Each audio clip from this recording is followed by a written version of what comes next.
Hey man, say man. What it do, so with the camp shot like a lamb, big boss hog, boss dog, can't pull through the door. Hit the top to his box, fucking around soliloquy. Every 12 times don't last, good people do the knife yourself. Caught him in the foul line, maybe you matter. Peak game, peak game. 84's gonna swing. Y'all remember, we clutched up, we clutched out. You know what we're talking about. That boxing. Before we get the main out, try the main dish, gotta introduce our second host, future Hall of Famer. Salute to all our soldiers. Brody on the hustle, aka Coach B. Let them know how you doing, man.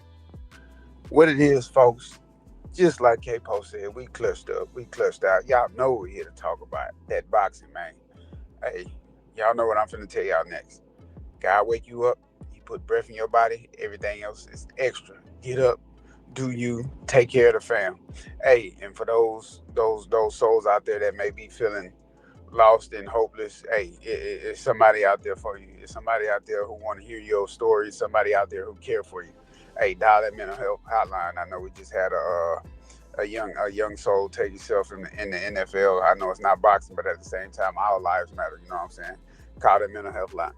988 is the number again. 988 is the number. Dial that number if you're ever in stress and you feel like taking yourself out. But with all that being said, I'm finna pass it back to K Poe. Let's let them know how we flow and continue the show. But I'm getting ahead of myself. Let me slow down. I'm in the NASCAR. I need to pull up in the slab. My bad. Let me Hmm. pull up in the slab. You know what I'm saying? We need to slow this down. H-Time way. So Rick Milligan, who is one of the promoters, right? He's the smaller promoter for Vergil Ortiz. Y'all don't know a lot of these boxers. A lot of time they be having two promoters. So they have their major promoter that's gonna push them, and they may have a smaller promoter on a smaller level that's a part of their team. So Rick Milligan is always been with Vergil Ortiz. He's the smaller promoter. And he's talking about he wants Vergil Ortiz versus Earl Spence at Cowboy Stadium. He said that'd be the biggest Texas matchup in history. And he wants Charlo versus Boots as the co-main. And the winners fight each other. Just might be fire. Makes sense. Charlo and Boots both turned down Vergil Ortiz. And he also talked about trying to make a Vergil Ortiz versus Jake Paul fight. So, Coach, they really riding on this Erickson Lubin win. Um, what do you think about those statements? Does it make sense to you? Let me know something. Man, look, I don't know what it is about this Errol Spence thing. I get it. He can get you paid. I get it. He can get you some notoriety. I get it. It's an asterisk on your resume. But let's call a spade a spade. The last time we seen Errol Spence, he took a beat down. The next time we seen Errol Spence, he comes back. He don't have a legit trainer. He's all over the place. He's working on his promotion. He doesn't even look like he's truly focused on getting back in the ring. This is all alleged. This is from what I see.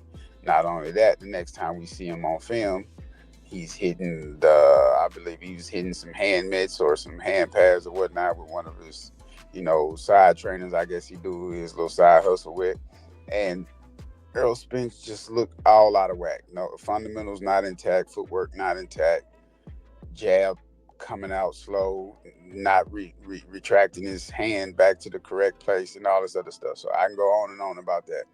But let's call a spade a spade. Earl Spence shouldn't be the guy you targeting anymore. Like that train has that train is kind of derailed. It's not on the track. It's not on track no more. That ship is sailed. Why people talking about Earl Spence? Trying to get him, back in the ring, and definitely if he do come back, I dang sure know that he talking about not taking a tune up. Okay, well if you're not gonna take a tune up, Vergil Ortiz is not the guy you want to get back in the ring with. Because I'm gonna tell you right now, I'm gonna call, like I said, I'm calling a spade right here. Earl Spence of all of new that we've seen lately is not beating Vergil Ortiz. I'm sorry, it's just not happening. Now, I know why guys are going after Earl Spence because, like I mentioned before, it's an asterisk on your resume. You know, Earl Spence is going to walk into the Hall of Fame because he's done great things for the sport of boxing when he was in his prime, when he was coming off the climax of his career. He still continued to do good things and all that other good stuff. But at the same time, Earl Spence, if I'm Vergil Ortiz, Earl Spence is not the guy I'm going after. I'm sorry. It just doesn't bode well with me. It doesn't sit right on the heart with me. Going after Earl Spence and you Vergil Ortiz, you making a name for yourself. You know you young, you know you hungry, you know you got all the advantages to beat Earl Spence right now. So really you trying to go to matchmaking heaven and get something out of Earl Spence. I don't like it. It don't sound right. And I think this is just another way for them to say, hey, we trying to keep Vergil Ortiz far away from Boots. Is now at this point I'm gonna go ahead and say it. Vergil Ortiz is now truly and wholeheartedly, openly in public ducking Boots. With Boots, when we were saying Boots was ducking Vergil Ortiz, it was kind of like half in, half out. It was kind of on the table. It wasn't on the table. We really don't know what happened behind the scenes, but now we got it on camera, on footage, and they face off in the ring. And now you come back. You after your little face off in the ring, you go backstage. You have a little 5 to 7 minute interview, and you talk about you want to fight Earl Spence. It's your dream. It's your dream to fight Earl Spence. Like, come on now, you want to fight Earl Spence now? It'll be different if you was fighting prime Earl Spence when he was really truly unbeatable. But your dream fight is to fight Earl Spence right now. Come on now, who you kidding? Who you trying to play with? Tricks are for kids. I'm no kid. We know kids over here on Clutch Factory. We call them a spade a spade. We know why you want to fight Earl Spence. You trying to get the payday and you trying to get the viewership. And this is all on part of getting Golden Boy Promotions as part of their plan back on top to be one of those top tier promotional companies so they can get other fighters to come over and say, hell, he did it for Vergil Ortiz. He got him in the ring with Earl Spence. He got him paid off of Earl Spence. No, let's keep it real. Let's keep it a thou out. No, Earl Spence in Dallas, Aggie Stadium, Dickey Stadium, the Alamo Dome. I don't care where you want to fight him at home, in your backyard. That is not a dream fight. That is not a big fight. I don't want to see that.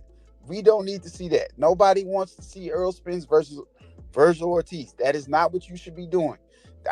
In my opinion, yes, it looks good on your resume, but I think you could tarnish a little bit because guess what's going to happen if you get in there and you fight Earl Spence? Guess what people going to say?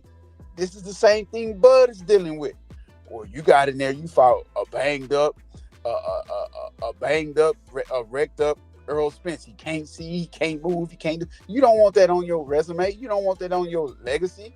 You don't want nobody to be able to tarnish nothing. So for you to sit there and even feel comfortable to say that Earl Spence is your dream fight is beyond me. Now, like I say, this is just another move to keep him far away from Boots and to bring Golden Boy Promotions to the forefront. That this is not a fight you need to be harping about saying it's your dream fight. And I'm gonna leave that like that. This is I mean, you hit it on the head. Virgil is ducking. That's just what it is. I how do you go from you want to fight Boots to now? Oh, I want to fight Errol. I want to fight Terrence Crawford. Let me just say this disclaimer right here. Okay, you won't get no credit fighting no Errol Spence.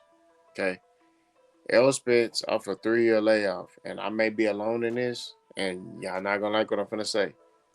Could beat Vergil Ortiz. I'm sorry.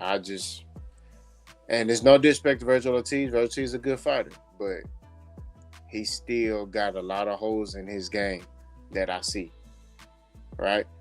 You just being bigger than somebody and you just being able to hit hard, you're not gonna beat elite competition fighting like that. That's all I'm saying. Okay? I mean, I'm just being real. Right? This is more than just hitting hard. Okay?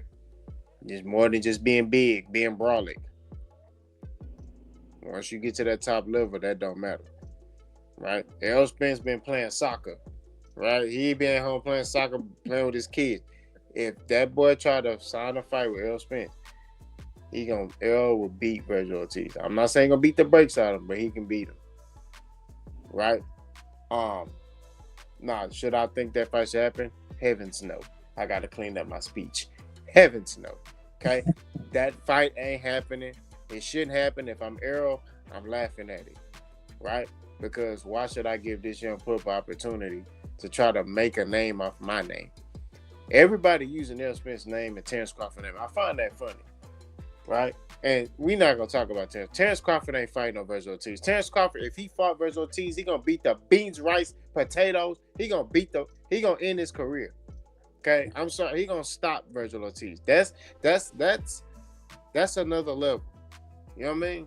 That's another level. And I'm not sure Vergil Ortiz beat Sebastian Fundura. I'm not sure Vergil Ortiz beat Bakar Mirzaev. I'm not sure Vergil Ortiz beats Brayu or whatever his name is, the black German dude. I, you know what I'm saying? I'm just keeping that 1,000. You know what I'm saying? Then you got Boots. Like these the fights you called for. You called for Boots. Your mindset needs to be on Boots only. You need to be wearing boots. You need to be wearing Timberland boots. That's how much you need to be worried about boots. Man, I will wear nothing but boots until I get that fight. I'll be wearing Timberland boots, Army boots, Nike boots. Everything gonna be boots. I'll wear boots every day. I'll work out in boots, do road work in boots. I'm sparring in boots. Pause. That needs to be your focus. This is the fight that you need to be making, brother. You don't need to be worrying about no Errol Spence. What you worrying about Errol for? Huh? This man, yeah, he was at the fight yesterday, but he wasn't talking about, yeah, I'm here, so I'm scouting, so I can see who I'm gonna fight next. He don't care. He was just Jared. You just making a guest appearance. It was in his hometown. He came out there to show out and show support. That's just what it is. You know what I mean? He ain't come there to, oh man, I want to see who I'm gonna fight. Nah, you know what I'm saying? So I think that Vergil Ortiz is ducking. I mean, that's just. I'm sorry, I don't have nothing else about that.